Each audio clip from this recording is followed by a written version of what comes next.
je suis Karim Benabed, je suis astronome à l'Institut Astrophysique de Paris et à l'UPMC, ou ce qu'on appelle aussi Jussieu souvent. Je travaille sur la répartition de matière dans l'univers, et pour ça je travaille sur de nombreuses observations différentes. En ce moment, je travaille principalement sur le rayonnement fossile, rayonnement front micro-ondes, qui est la première lumière qui est libérée après le Big Bang. En fait, après le Big Bang, l'univers est très très chaud, très très dense, il est rempli d'un plasma, je fais très court, il est rempli d'un plasma, et les photons en fait sont emprisonnés dans ce plasma, ils ne peuvent pas s'échapper, donc en fait ils ne vont pas très très loin. Puis au fur et à mesure que l'univers s'étend, il se refroidit, et ces photons, ils sont plus assez énergétiques pour interagir avec le plasma. C'est bien que le plasma va se recombiner pour former principalement les atomes d'hydrogène qu'on connaît bien aujourd'hui, qui sont vraiment les premières choses qui sont créées dans l'univers. Et puis les photons sont libérés, ils vont dans toutes les directions. Donc ils s'en vont dans toutes les directions, et en gros, c'est la première lumière de l'univers, et ils portent d'une certaine façon une photo de l'univers à cette époque-là. Comme ils sont plus assez énergétiques pour interagir avec la matière, et ben, il n'y a pas à leur arriver grand-chose. Jusqu'à ce qu'il leur arrive un truc quand même assez important pour moi, c'est qu'ils sont capturés aujourd'hui, ici, dans un détecteur, soit des détecteurs au sol, soit un détecteur qui m'intéressait plus, qui était embarqué à bord d'un satellite qui s'appelle Planck, et qui vient de finir sa mission d'observation, et qui a donc rendu cette photo du ciel, peu de temps après le Big Bang, 380 millions d'années après le Big Bang, soit il y a plus de 14 milliards d'années. Alors, qu'est-ce qu'on voit sur cette photo? Eh bien, on voit comment était répartie la matière à cette époque-là. Et c'est extrêmement important parce que nos théories n'ont pas vraiment de raison pour expliquer pourquoi la matière n'est pas répartie de façon homogène. En fait, si. Maintenant, on a des théories pour expliquer ça, et c'est relativement récent. Enfin, plusieurs, il faut trouver la bonne.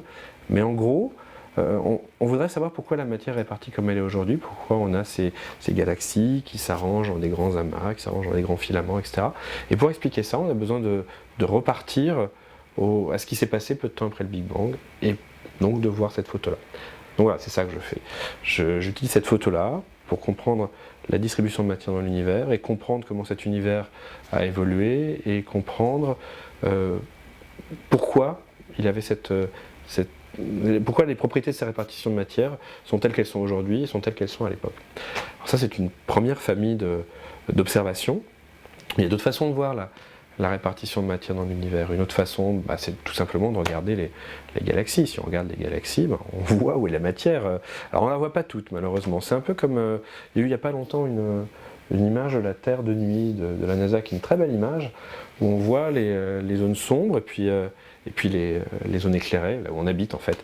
Et on se rend compte à quel point la lumière est très mal répartie par rapport aux zones émergées.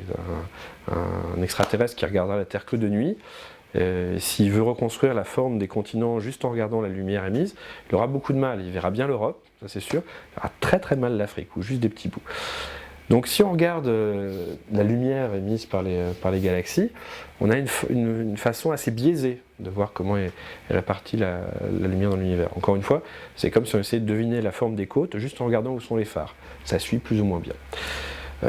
Donc une façon de voir cette matière, ce qu'on appelle en fait la matière noire, tout ce qu'on ne voit pas, toute cette masse qu'on ne voit pas, c'est d'utiliser certaines de ses propriétés, et en particulier ses propriétés gravitationnelles. Cette masse, elle est lourde, elle va avoir un effet gravitationnel, et en particulier, elle va faire ce qu'on appelle des effets de lentille gravitationnelle, qui est un truc assez magique, qui est prédit par la relativité générale d'Einstein, qui dit en fait que le trajet des photons, le trajet de la lumière, est perturbé par les grandes répartitions de masse dans l'univers.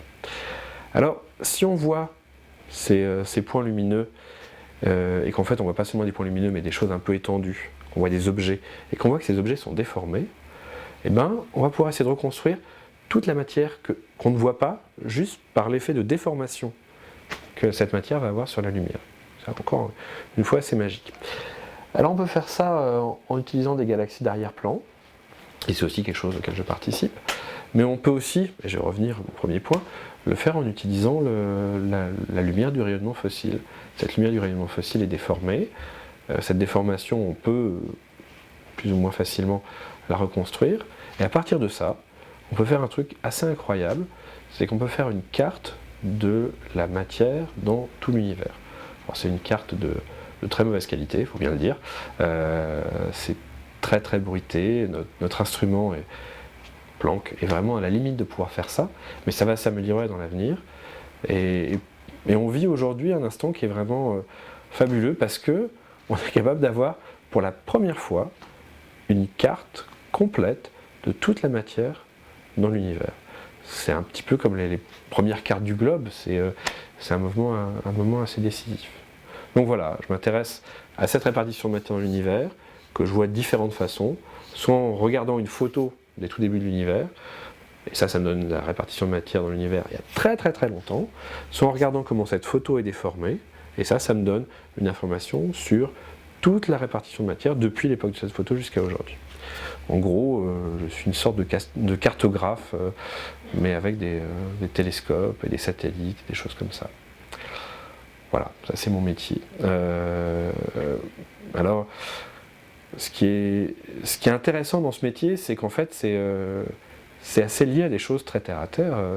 La question qu'on se pose quand on fait une carte, c'est où on est, où on va. Un manque de peau dans ma carte, on n'y est pas. C'est assez rigolo parce qu'en général, sur une carte, quand on se dessine, on dit vous êtes ici. Là, on ne peut pas se dessiner, on n'est pas dans cette carte, puisque c'est la carte de l'univers autour de nous. Mais quand même, ça permet de se situer.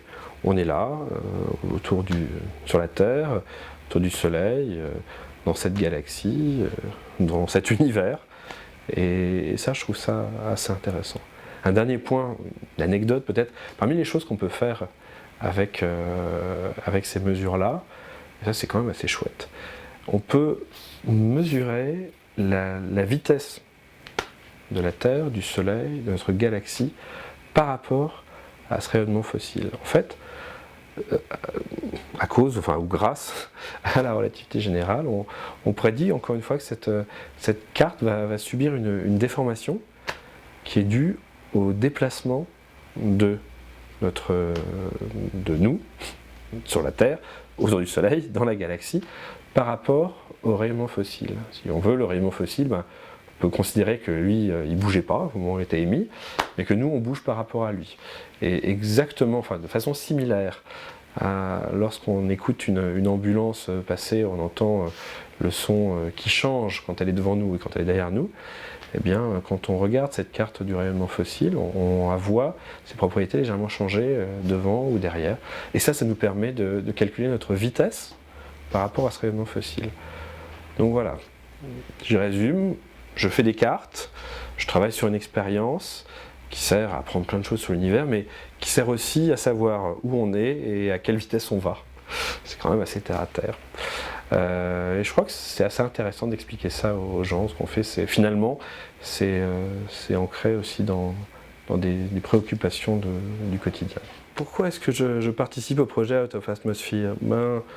Finalement, ça fait partie de mes préoccupations et des choses qui m'intéressent. Si je veux savoir comment l'univers fonctionne, comment il est organisé, où on est dedans, quel est son avenir, quel est son destin. C'est pas seulement pour moi, je suis curieux, j'ai très envie de savoir de quoi il s'agit, mais je pense que c'est quelque chose d'assez important, c'est une information qu'il faut partager, qu'il faut confronter, qui est peut-être fausse d'ailleurs, ça se trouve je raconte n'importe quoi, mais je trouve que c'est vraiment important qu'il y ait des sites et des projets comme ça, qui permettent aux gens de confronter les points de vue, de confronter les faits, et vérifier ce qu'on fait. Évidemment, on ne peut pas raconter n'importe quoi et tous les points de vue ne sont pas aussi valables s'ils ne sont pas appuyés sur des données.